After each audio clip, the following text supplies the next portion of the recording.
6 de la mañana y el zócalo todavía respiraba sueño. Valeria Montaño cerró la puerta con cuidado para no despertar a doña Carmela, que roncaba como siempre con la radio bajita encendida. Su risa quedaba como un eco en la cocina. El delantal todavía olía a mole del día anterior, y en la mesa, junto a la taza de café, estaba el currículum, un folio mal doblado, con manchas de harina y una nota escrita a mano al pie que decía, con la letra temblorosa de quien pone en papel más que experiencia, para quien busque mantener viva una tradición. No era solo un documento, era la suma de años de tardes junto al telar, de manos callosas que aprendieron a modelar barro y madera, de viajes a mercados de pueblo para comprar pigmentos. Era, en el fondo, la esperanza contenida en una hoja. Socorro, su madre, abrió un ojo y la miró. La operación estaba cerca. El hospital pedía adelantos.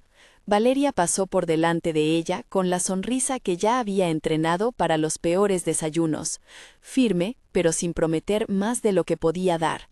«Hoy todo sale bien», dijo, no porque creyera en milagros, sino porque las palabras también pueden ser herramientas cuando las manos están ocupadas en construir algo. Sus pensamientos corrían como el olor del café. Si conseguía ese puesto, al menos habría una oportunidad de pagar la intervención sin hipotecar la casa de doña Carmela. Doña Carmela besó la frente de Socorro y le llamó a Valeria «mi chispita», como si la pequeña energía que tenía la joven bastara para iluminar el día. La bóveda de la cocina estaba llena de objetos que sostenían historias. Un molcajete rajado que había pertenecido al abuelo, unas piezas de filigrana envueltas en papel que aún destilaban olor a metal. Valeria guardó el sobre con su currículum en la mochila junto a un pequeño estuche donde llevaba muestras, una pieza de barro pintada con colores tradicionales, un retazo de tela bordado con motivos de la sierra. No sabía si le pedirían verlas, pero llevaba todo su trabajo consigo como quien no separa la raíz del árbol. El camino hacia el aeropuerto fue una sucesión de baches y verdades. El colectivo tardó. Un camión empezó a tocar la bocina y en el mercado un vendedor la saludó con un «ánimo, mi reina», que tenía un poco de complicidad y otro poco de pena. Valeria pagó la carrera con la calma de quien hace malabares con el dinero. Había aprendido que cada peso contaba, y que la dignidad no se mide por la lona de la maleta, sino por la firmeza con que se entra a una sala de espera. La ciudad se quedó atrás, y con ella, los colores intensos de Oaxaca, que incluso en la prisa no dejaban de acompañarla, el brillo de un rebozo colgado, la madera gastada de un puesto de tlacoyos, el perfume del mole flotando desde una cocina que aún no cerraba. En el aeropuerto, la mayoría de la gente no era distinta a la multitud de cualquier ciudad. Teléfonos, prisa, niños que reclaman bocadillos. Valeria pasó por el filtro con más preguntas que respuestas. ¿Sería ella la elegida para presentar su proyecto? ¿Se inclinarían por modernizar las piezas o preferirían algo más comercial? El sobre del currículum, arrugado por los nervios, parecía pesar el doble que su mochila. Al mirar la pantalla con los vuelos, vio que el suyo salía a tiempo, pero al llegar a la puerta de embarque le dijeron lo que nadie quiere oír: overbooking. Había demasiados pasajeros para el número de asientos. La azafata ofreció opciones: reubicación, vuelo alternativo o un upgrade a clase ejecutiva por un pequeño pago que Valeria no podía permitirse. Iba a aceptar el siguiente vuelo cuando justo en ese momento, alguien a su lado, una mujer mayor con un chal tejido, habló en voz alta de su disgusto, y la situación se resolvió de manera inesperada. Por alguna razón del sistema, quedó disponible una butaca en business. Fue una mezcla de fortuna y de esos giros que la vida te regala si estás atenta. Le ofrecieron pasar adelante. Valeria casi no lo pensó. Subió al avión con una mezcla de vergüenza y gratitud. No era costumbre para ella estar en ese espacio pulcro con servilletas dobladas y asientos que reclinaban como camas. Se sentó en el 12A, con la mochila a su lado, y se dejó llevar por la turbulencia de la mente que no descansa. El hombre que ocupaba el 12B parecía sacado de otra película. traje discreto, piel que tenía la marca de años de sol y trabajo. No había alarde en su presencia, pero había algo en la manera en que sostenía la mirada que sugería que el mundo no le era extraño. No llevaba anillos ostentosos ni relojes que deslumbraran, pero se percibía una elegancia poco ostentosa, como quien cultiva el silencio y la atención. Valeria lo miró de reojo, y al no encontrar intimidación, se quedó dormida. El cansancio la venció más rápido que sus reservas. Apoyó la cabeza en el hombro del desconocido sin planearlo. Las manos, esa noche, solo sabían sostener el cuerpo entero de una jornada que había sido demasiado larga. Cuando en sueños todavía rememoraba los patrones de una pieza que quería transformar, algo pequeño y crucial sucedió. El currículum se deslizó de la mochila, cayó en el suelo entre los pies. Una hoja que contenía nombres de talleres, fechas y, al final, una carta corta que Valeria había escrito de puño y letra, explicando no solo su experiencia, sino su porqué. La preservación de técnicas, la voluntad de abrir mercados internacionales para las artesanas y, si era necesario, traer un poco de alivio a una madre enferma. La hoja quedó bajo el asiento del hombre. Él la recogió sin hacer ruido. El aire en el avión llevaba un perfume tenue de café y un leve olor a crema en los reposacabezas. Nadie más se percató de la caída. El hombre desplegó el papel con la delicadeza de quien abre una carta que implica historia. Leyó en silencio, y a medida que su expresión cambiaba, alguien a su lado le ofreció una manta, y él la rechazó con un gesto que parecía decir: «No, gracias, ya tengo lo que necesito». No se trataba de compasión, era otra cosa, más parecida a la curiosidad y a la admiración. Había en aquellas líneas algo que hablaba de raíces, de manos y de un orgullo que no se compra. Al aterrizar, la joven despertó con la cara pegada al hombro de ese hombre y con una mezcla de bochorno y gratitud que le coloreó las mejillas. Se levantó despacio, pidió disculpas en voz baja y recogió su mochila sin notar que el currículum había desaparecido. Fue hasta la pista casi sin mirar atrás. El hombre no devolvió el papel en ese momento, lo guardó, en lugar seguro, como quien conserva una pequeña reliquia. Mientras esperaban sus maletas en la cinta, la vida supo ser irónica. El arete de filigrana que Valeria había llevado por costumbre, un recuerdo de su madre que no se quitaba ni para dormir, se desprendió en algún momento y cayó en el suelo del avión. Una azafata la encontró y, sin saber por qué, se lo entregó al hombre que había sostenido a la joven en su descanso. Él lo guardó junto al currículum, como quien reúne piezas de un rompecabezas que aún no entiende del todo. Cuando Valeria por fin apareció entre la multitud con su sonrisa apretada, no imaginó que en un despacho de cristal y madera pulida, un hombre leería su historia y, sin anunciarse, movería piezas para que ella tuviera una entrevista en la sola empresa que parecía contradecir todo el mundo que conocía, Casa Herrera. El nombre retumbó en su cabeza como un destino improbable. Casa Herrera no era solo una firma, era una institución que había puesto marcas de lujo en vitrinas y había decidido, en voz baja, apoyar proyectos que tuvieran sentido cultural. El hombre que ahora sostenía su currículum se llamaba, como ella sabría después, Luis Armando Herrera. En ese instante, era simplemente alguien que había sido tocado por una letra. No obstante, antes de que su historia pudiera tomar forma, la vida le recordó a Valeria que la esperanza también requiere pasos concretos. En la salida del aeropuerto, un taxista intentó subir drásticamente la tarifa al ver la carpeta con su portfolio. Valeria regateó sin agresividad. No tenía ganas de pelear con nadie, pero sí de proteger los pocos recursos que llevaba. Al final, pagó lo justo y en una estación de servicio en la carretera compró una botella de agua y, sin embargo, un pan dulce que compartió con doña Carmela por teléfono cuando llegó a su casa y contó, con la voz que vibraba entre entusiasmo y sospecha, que alguien había leído su currículum. Esa noche, después de la jornada, Valeria no podía dejar de pensar en la frase que escribió en el folio. «No pido misericordia, pido oportunidad». Había tanto orgullo en esas palabras que a veces asustaban.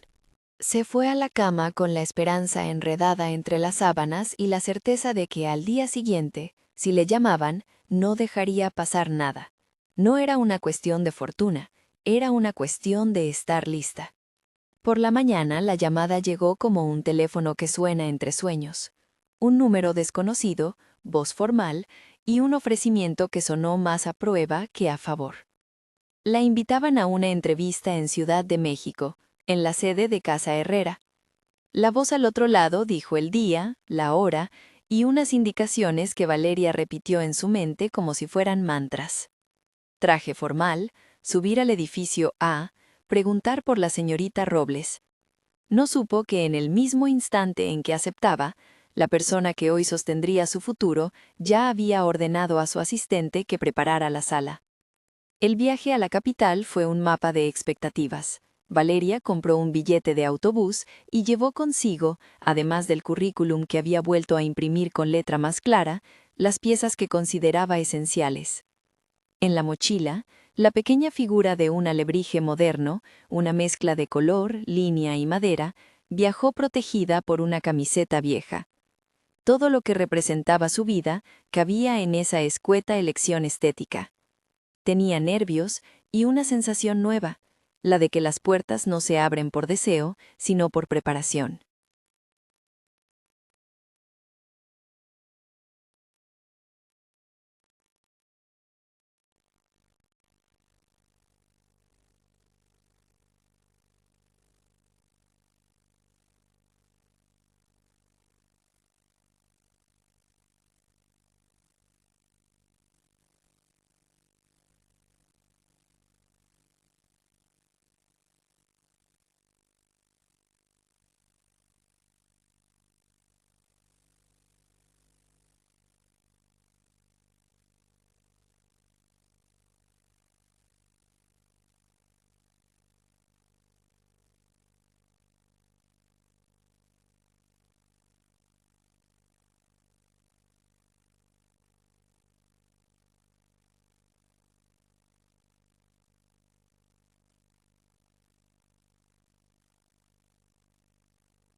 Habló del uso de pigmentos naturales, de la recuperación de tallas de madera perdidas, de la creación de pequeños talleres cooperativos que permitieran que las artesanas conservaran su autonomía. No pidió piedad, ofreció estrategia. Al final de la entrevista, Jimena preguntó por qué Casa Herrera debería apostar por ella. Valeria respondió sin adornos: porque no voy a venir a cambiar la historia de mi gente por un logotipo. Voy a encontrar mercados que respeten las reglas que ya existen en casa. Si la empresa quiere autenticidad, yo sé dónde está, y no la llevo sujeta a precio, la llevo a la mesa con contrato y dignidad. La firmeza no fue confrontación, fue claridad. Jimena asintió con una sonrisa que no dejaba entrever si la aceptaba o la evaluaba aún más. Después de la charla, mientras caminaba por los pasillos acristalados, Valeria sintió que alguien la observaba desde una oficina con puerta entreabierta. Un hombre, elegante y contenido, la miró pasar. No era ningún extraño, era el hombre del avión, el que había sostenido su hoja sin devolverla. Esta vez su expresión fue apenas un gesto, un reconocimiento silencioso y una leve inclinación de cabeza, que por algún motivo le resultó inexplicablemente tranquilizadora. No supo entonces que él había ordenado aquella entrevista con discreción, ni que en su despacho el papel con su currículum reposaba junto al arete de filigrana como si fueran pruebas de un pequeño milagro. Los primeros días en la empresa fueron una mezcla de descubrimiento y ajuste. Valeria conoció despachos que olían a madera pulida, oficinas que tenían hombres y mujeres con nombres que parecían pertenecer a otra geografía social. Aún así, la joven mantuvo su ritmo, aportó ideas, mostró bocetos y se sentó en reuniones donde a veces tenía que explicar por qué una tradición no podía comprimirse a una imagen sin contener a las personas que la hacen. Eso le tocó ser profesora de su propio oficio. Con paciencia describió técnicas de teñido, las estaciones del año que marcan la cosecha de ciertos pigmentos, la manera de conservar herramientas. Sus palabras trajeron al aire el olor del campo y la textura del barro, y la gente en la sala escuchó. Pequeños gestos surgieron en su contra y a su favor. Flores sin remitente aparecían en su mesa un día, permisos preaprobados para visitas al hospital se concedían en silencio en otro. El equipo comenzó a verla por sus resultados, la alta dirección por su honestidad. Sin embargo, no todo fue un camino de alfombra. Jimena, con su sonrisa ajustada, mantuvo una distancia profesional que a Valeria la incomodaba. Había algo en su mirada, una mezcla de cálculo y rivalidad que hablaba de un enfrentamiento que aún no tenía forma ni nombre. En casa, por supuesto, las noticias se celebraron a su manera. Doña Carmela organizó una comida modesta con más emoción que ingredientes, y Socorro, con su voz todavía débil, pidió a Valeria que no se cansara. «Que cuides la espalda, mi chiquita», le dijo con la ternura de quien ha sabido poner límites amorosos. Valeria, a su vez, sentía una tensión nueva, la de la mujer que entra a un mundo de posibilidades y sabe que, aunque haya manos que ayuden, su propio trabajo debe sostener lo que llegue. Fue entonces cuando, en una reunión breve, la paz del vidrio se rompió de manera sutil. Pedro, un compañero de equipo con manos habilidosas y una sonrisa fácil, se acercó a ella con papeles en la mano y un ceño preocupado. «Alguien estuvo accediendo a los archivos del proyecto», dijo en voz baja. La frase cayó como una sombra en la sala. «Vimos movimientos extraños en el servidor», añadió. No entró en detalles, pero el impacto fue inmediato. La confianza que había comenzado a construirse pendía de una delgada línea. Valeria respondió con la calma de quien ya había enfrentado tormentas similares en talleres al aire libre. Primero, pidió revisar copia por copia. Luego propuso medidas simples y prácticas para proteger los archivos del proyecto, y si fuera necesario, reconstituir desde las copias físicas que ella llevaba en su carpeta. No quería suponer malevolencia, prefería la mecánica. Sin embargo, debajo de la medida técnica, se despertó una sensación que no le gustó. Cuando las manos que conservan la tradición entran a los salones de cristal, no siempre son bienvenidas de manera transparente. Era una tensión que, a pesar de su profesionalismo, la obligó a recordar la fragilidad del lugar que ahora ocupaba. El susurro sobre accesos indebidos se extendió como una nota fuera de compás. En la oficina, la figura de Jimena se sentó más erguida. La misma que emitía gestos corteses, ahora tenía gestos medidos. Valeria empezó a notar pequeñas fricciones, correos que no llegaban a su bandeja, presentaciones que aparecían con versiones incompletas y una sensación de que alguien jugaba a un juego que ella no conocía. Pedro, por su parte, se ofreció a ayudarla, y su alianza fue tan evidente como sólida. Ramírez, el asistente, tomó nota de todo. No era paranoia, eran signos. Y mientras arreglaban problemas de servidor y revisaban contratos, la vida continuó con sus gestos de generosidad silenciosa. Una tarde, poco después de una reunión agotadora, un ramo de flores apareció en el escritorio de Valeria sin tarjeta. Eran flores tradicionales, no lujosas, pero elegidas con buen gusto, colores que recordaban al mercado, un aroma de campo y tierra. La nota que las acompañaba decía solo, para la que mantiene vivas las manos. Valeria, que ya había aprendido a leer los gestos, sonrió, pero no supo quién era el remitente, hasta que más tarde Ramírez le comentó, con una discreción calculada, que ciertos apoyos habían sido discretamente autorizados desde la fundación de la casa. No comentó nombre, solo que había mecanismos para apoyar con respeto a proyectos que, como el suyo, buscaban impacto social. En la noche, cuando Oaxaca le llegaba por llamada con la voz de socorro y las carcajadas de doña Carmela, Valeria se acostó con la sensación de que algo enorme se movía a su alrededor. Había ganado puntos, claro, pero también había descubierto que en algunos ámbitos la lucha no solo es sacar adelante el diseño, es mantener integridad entre intrigas disfrazadas. Le dolía la idea, no por su ego, sino por lo que esa pelea significaría para las artesanas a las que quería representar. Si su proyecto se enredaba en juegos de poder, las manos que dependían de él iban a ser las que más sufrirían. Al día siguiente, cuando se presentó en la sala principal para su segunda reunión, notó la mirada de una persona que, por primera vez desde que llegó, le resultó familiar y, sin embargo, distante. Jimena la observó con una sonrisa afilada, que por primera vez dejó ver un destello de desafío.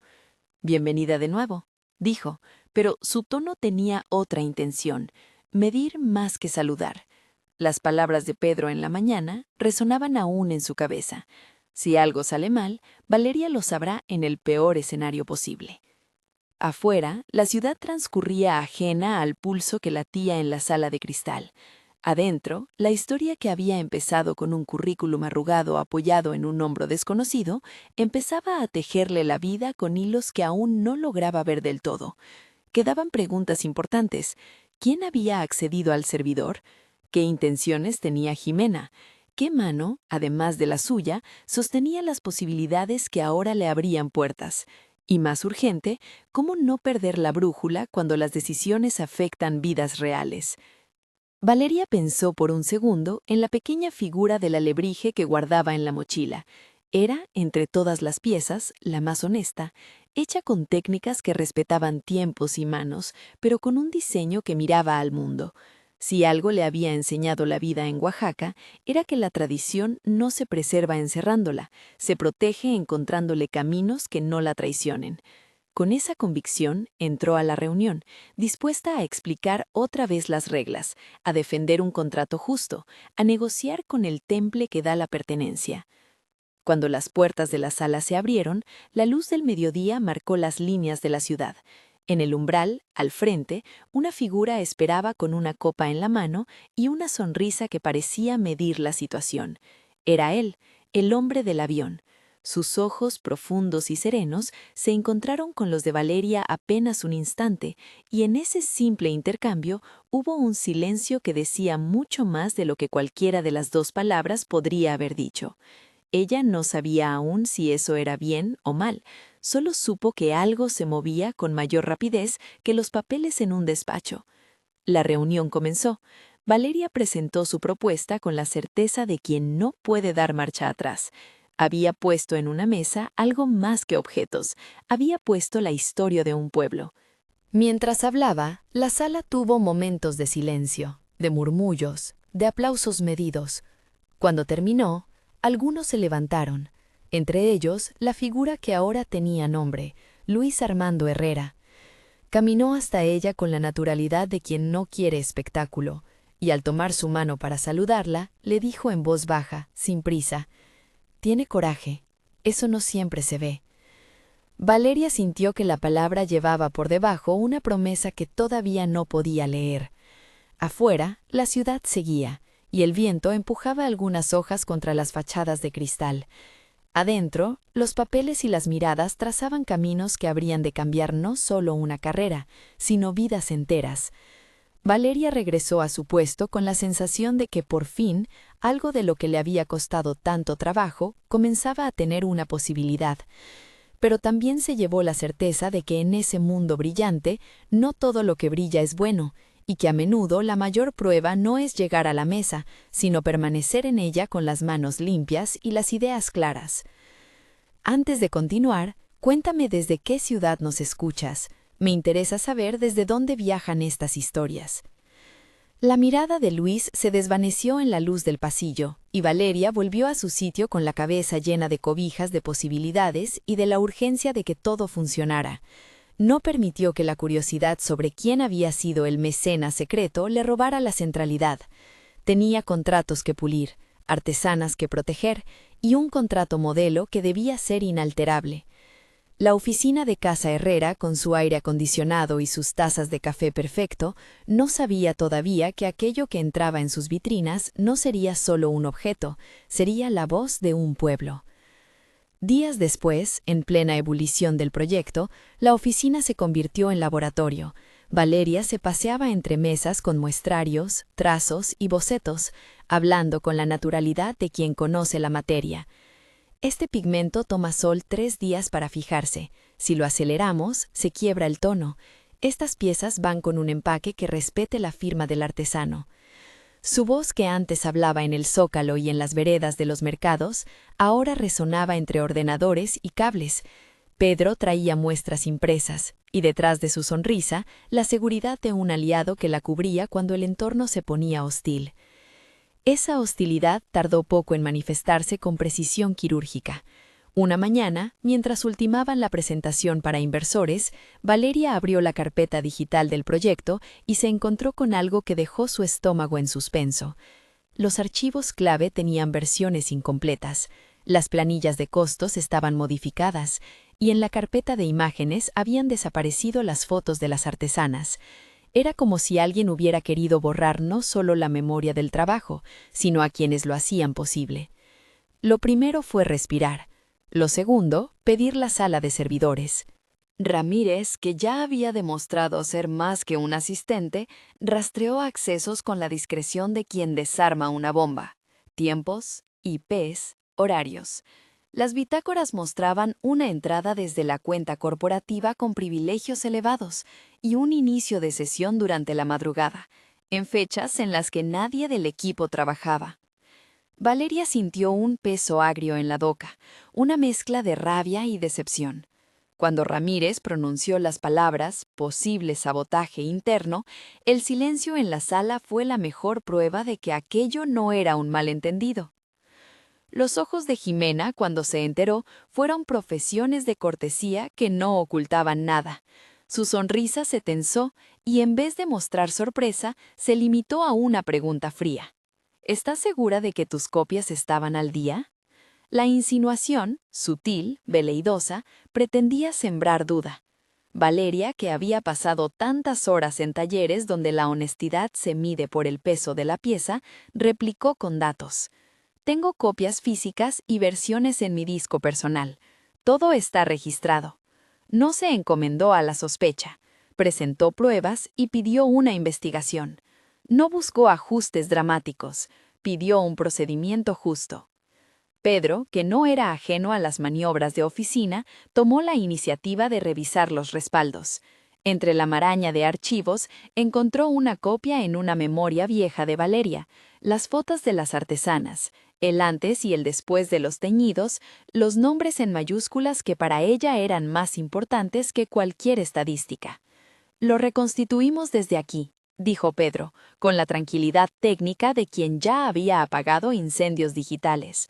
Fue un salvavidas que Valeria aceptó con agradecimiento, pero sin ceder en su determinación de saber qué había pasado. La investigación reveló la verdad con la parsimonia de un reloj. La cuenta con privilegios había registrado accesos desde el despacho de comunicación, con horarios coincidentes con la presencia de una persona que no tenía razón técnica para manipular esos archivos. Ramírez imprimió los registros y, con la formalidad que exigen los teléfonos que suenan a consecuencias, los presentó a Recursos Humanos. No era acusar en la plaza pública, era pedir que las reglas se cumplieran. La situación escaló a entrevistas formales y al examen de cámaras, todo según protocolo. Jimena se defendió con su repertorio de frialdad. Había accedido a archivos por supervisión, dijo, y propuso que aquello era un malentendido técnico. Pero los registros no mienten como a veces sí lo hace la memoria. Los logs mostraban la manipulación intencional y las versiones eliminadas. La investigación concluyó que había habido abuso de privilegios y manipulación de información estratégica. Jimena, a quien la empresa confiaba puestos de responsabilidad, enfrentó la sanción correspondiente, un proceso formal que terminó con su separación tras la presentación de evidencias y la propuesta de una salida negociada que preservara la integridad de la empresa y, sobre todo, el bienestar de quienes estaban en la línea del proyecto. Valeria no celebró con champán. Se limitó a respirar y hacer lo que venía después: reconstruir, hablar con las artesanas, asegurar contratos y, sobre todo, mantener la dignidad del proyecto. En ese proceso emergió otra faceta de su liderazgo, la capacidad de transformar una agresión en un argumento ético. Puso sobre la mesa la necesidad de cláusulas de protección, mecanismos de acceso a archivos con múltiples validaciones y la idea de copias físicas en custodia en Oaxaca. Nadie le regaló la autoridad. La ganaba cada vez que hablaba en nombre de quienes no estaban presentes en las reuniones glamurosas. Mientras tanto, fuera de los despachos y las bitácoras, la relación con Luis cruzaba su propio terreno de preguntas. No había un gesto explícito que la obligara a nada, pero la sensación de reconocimiento continuaba. Él seguía asistiendo a algunas presentaciones sin ser protagonista, aplaudiendo desde la distancia con esa mezcla de admiración y prudencia que lo caracterizaba. Hubo cenas en las que ambos hablaron de temas que no tocaban el trabajo: literatura, viajes, el último libro de crónicas de Oaxaca. En la intimidad de esas conversaciones, Luis se dejaba ver como un hombre que admiraba la disciplina tanto como la belleza. No ofrecía soluciones precipitadas, proponía diálogos. Un día, en un coche que los llevaba de regreso a la oficina tras una visita a un taller, Valeria rompió la frontera que suele separar lo profesional de lo personal. «¿Por qué me leíste en el avión?», preguntó sin rodeos. Él la miró como quien evalúa la sinceridad de una pregunta. «Porque aquel papel decía algo que no se compra. Dijo que querías oportunidades, no caridad, y me llamó la atención». La respuesta fue honesta y no teatral. No hubo promesas grandilocuentes, hubo una confesión ajustada a la verdad. Él había movido piezas, sí, pero nunca había considerado comprar afecto ni imponer condiciones. Lo que le había impulsado fue la convicción de que el talento merece que alguien apueste por él cuando surge. La confesión abrió otro capítulo, la de la cirugía de Socorro. Valeria supo por las reles de la propia Fundación de Casa Herrera que una intervención médica había sido costeada por Raíces Mexicanas, la entidad que manejaba parte de los programas de ayuda. La sorpresa la golpeó con la mezcla de gratitud y recelo que se siente ante un favor que no puede explicarse. Cuando preguntó directamente a Luis, él no eludió la pregunta. «Lo gestioné a través de la fundación. No quería exposición ni agradecer públicamente sin que todo estuviera en orden. Pensé que era lo correcto». Fue una frase que obligó a Valeria a poner sobre la mesa lo que muchas personas sienten en situaciones semejantes: la incomodidad del favor no solicitado. No era la oferta de la ayuda lo que la inquietaba, era la posibilidad de que su carrera quedara condicionada. Valeria no quería favores envueltos en un papel que la hiciera sentir en deuda. Luis lo entendió. Era un tema que él también había anticipado. Por eso había pedido a Recursos Humanos que pusieran por escrito los criterios de selección para ascensos, trabajara las reubicaciones y, si había un vínculo sentimental en ciernes, que se establecieran medidas que evitaran conflicto de interés. «Nunca consentiré que mi admiración te coloque en una situación comprometedora», dijo. Hizo algo que pocas confesiones de afecto contienen. Propuso transparencia como principio.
Rieron, se permitieron la candidez de quienes se conocen sin prisa, y la lluvia les dio a los dos la sensación de que había un mundo entero por delante.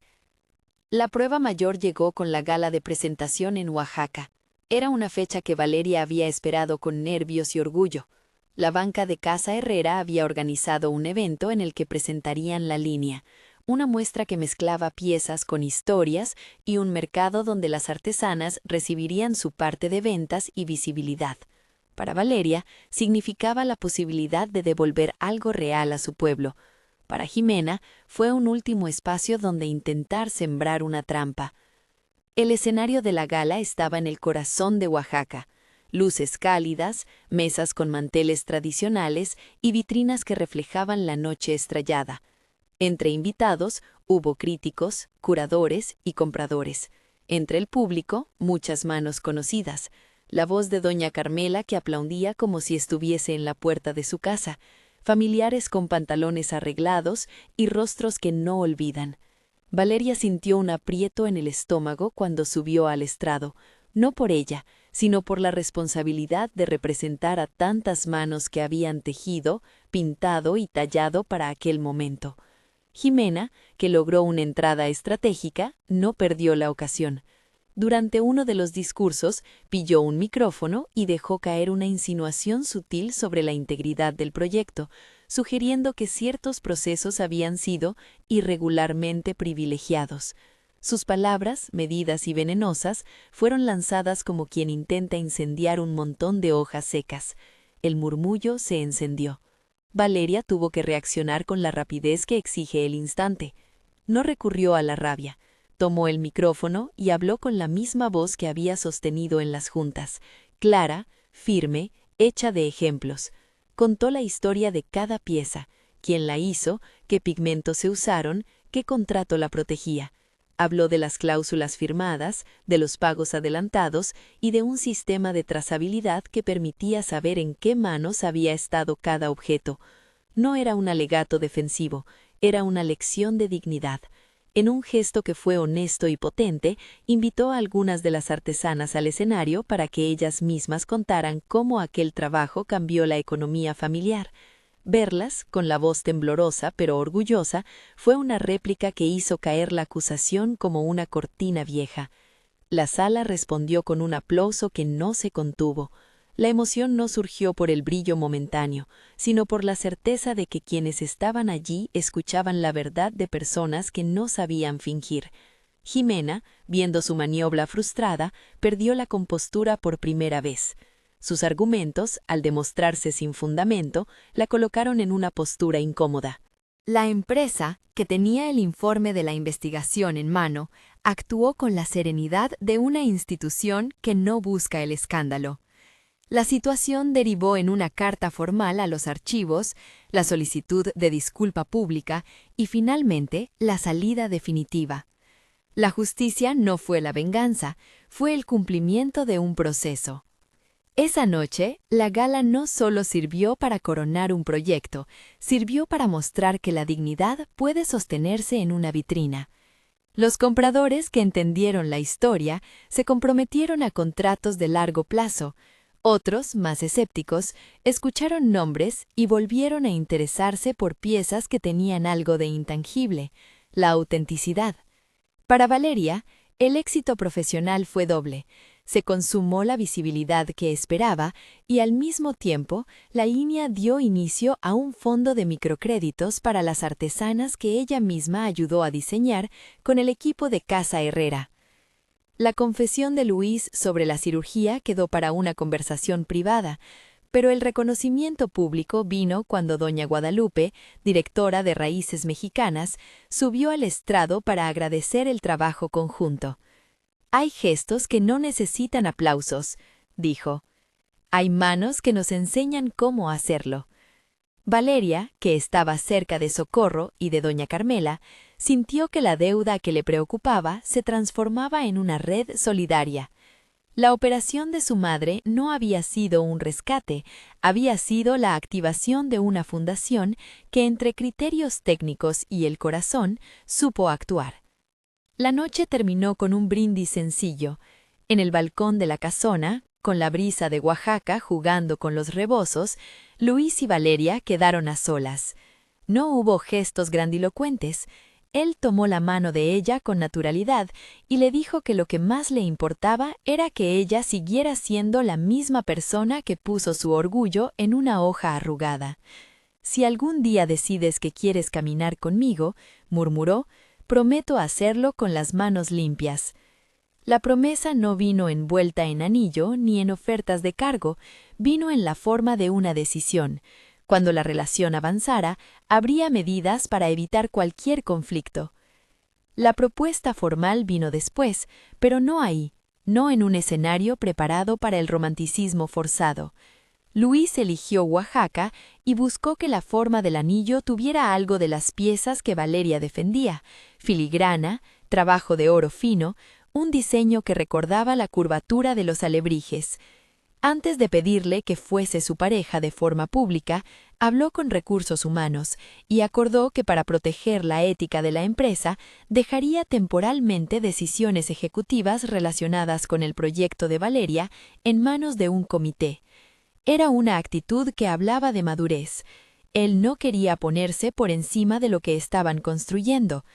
La propuesta, cuando llegó, fue en la Plaza de Santo Domingo, con una sorpresa que no buscó la estética del cuento fácil. Doña Carmela, que no perdía oportunidad para participar en la vida de Valeria, había organizado, con la inocencia y el entusiasmo que la caracterizaban, una pequeña exposición callejera de piezas de las artesanas. Entre venta de tamales y risas, el grupo se sentó en los escalones que miran la iglesia. Luis se arrodilló con la naturalidad de quien sabe que el gesto es simbólico, pero que no lo reduce a nada menos que una decisión. Pidió a Valeria que vivieran la vida juntos, pero con condiciones claras. Serían compañeros, respetarían la autonomía de ella y pondrían por delante los valores que los habían unido. Valeria, después de pensarlo y sin prisa, aceptó. No fue un sí por la gratuidad del favor, ni por la opulencia de quien propuso. Fue un sí que recogía años de trabajo, noches de espera, la operación de su madre y la posibilidad de que sus manos llegaran más lejos. Era además la elección de dos personas que decidían acompañarse sin renunciar a la ética. La transformación que anunció el título, la que empezó con una siesta y un currículum en un hombro desconocido, ya no era solo profesional, era también personal, la de una mujer que pudo sostener su integridad en las altas de una empresa de cristal y en el camino encontrar a alguien que no la reducía a un objeto de caridad. 6 meses después, la historia tenía capítulos nuevos y prácticos. La Exposición Internacional de Casa Herrera dedicó una sala central a la línea de Valeria. Los ingresos generados por ventas permitieron pagar talleres de técnica y abrir una escuela de oficios en la comunidad de donde provenían las artesanas. Socorro, recuperada, caminaba con paso más seguro y volvía a ocupar su silla frente a la estufa, esta vez para celebrar más que para preocuparse. Doña Carmela seguía siendo la misma, con la diferencia de que ahora tenía un sillón en la casa de Valeria, donde con orgullo y una cucharita probaba los dulces que le llevaban los compradores extranjeros. Pedro fue nombrado jefe de producción del proyecto, una posición ganada por su trabajo y lealtad. Ramírez siguió siendo el guardián de los protocolos de acceso a archivos, orgullo callado de quien evita incendios. La empresa, por su parte, aprendió.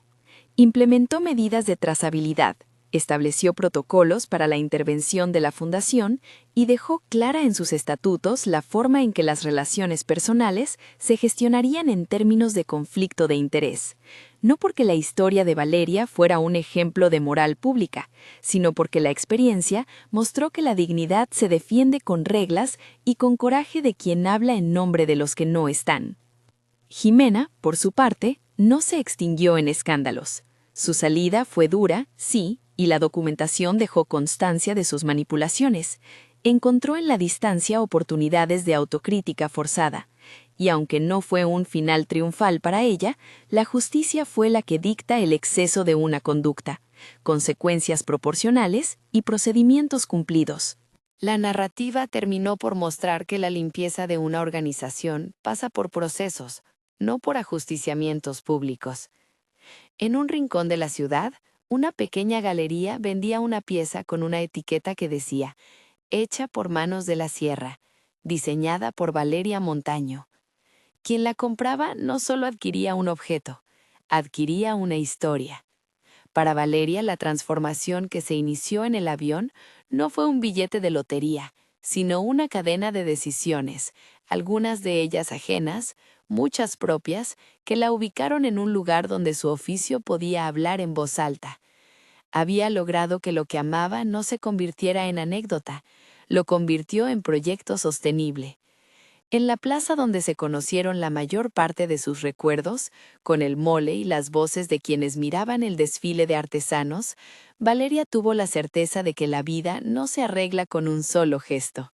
Se arregla con trabajo, con alianzas y con la valentía de quienes, como ella, no aceptan que la belleza sea propiedad de unos pocos.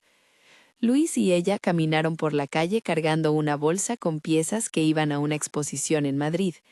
Hablaban de logística, de ferias y de cómo proteger el nombre de cada artesana. No había promesas que no fueran planes, ni gestos que buscaran esconder obligaciones. Se veían como dos personas que se eligieron y que además tenían cuentas claras con el mundo. La transformación que todos celebraron, la que el título sugiere con esa mezcla de sorpresa y destino, no fue una casualidad mágica. Fue la conjunción de estar preparada en el momento oportuno, de la intervención responsable de una fundación, de medidas corporativas que no permitieron el abuso y, sobre todo, del empeño de una mujer que nunca dejó de poner en columna su dignidad y la de quienes representaba. Dormir sobre el hombro de un desconocido fue la pieza inicial de una historia más grande. El resto lo pusieron las decisiones. Cuando en la inauguración de la exposición internacional, Valeria observó a Socorro entre el público, con la sonrisa que se volvía a la normalidad, supo que la siesta del avión no había sido milagrosa, pero sí providencial. Porque en la vida, como en la artesanía, hay piezas que solo toman sentido cuando otras manos las terminan. Ella siguió tejiendo, no por necesidad única, sino por vocación. Y al final, en la plaza de Santo Domingo, con la brisa que siempre ha sabido cómo acomodar un rebozo, dijo que sí otra vez, esta vez a la vida que había elegido, la que honra raíces y mira al mundo con la cabeza erguida. Si esta historia te conmovió, valora con un número del 0 al 10 y suscríbete para escuchar más relatos que celebran la dignidad, el talento y las decisiones que cambian vidas.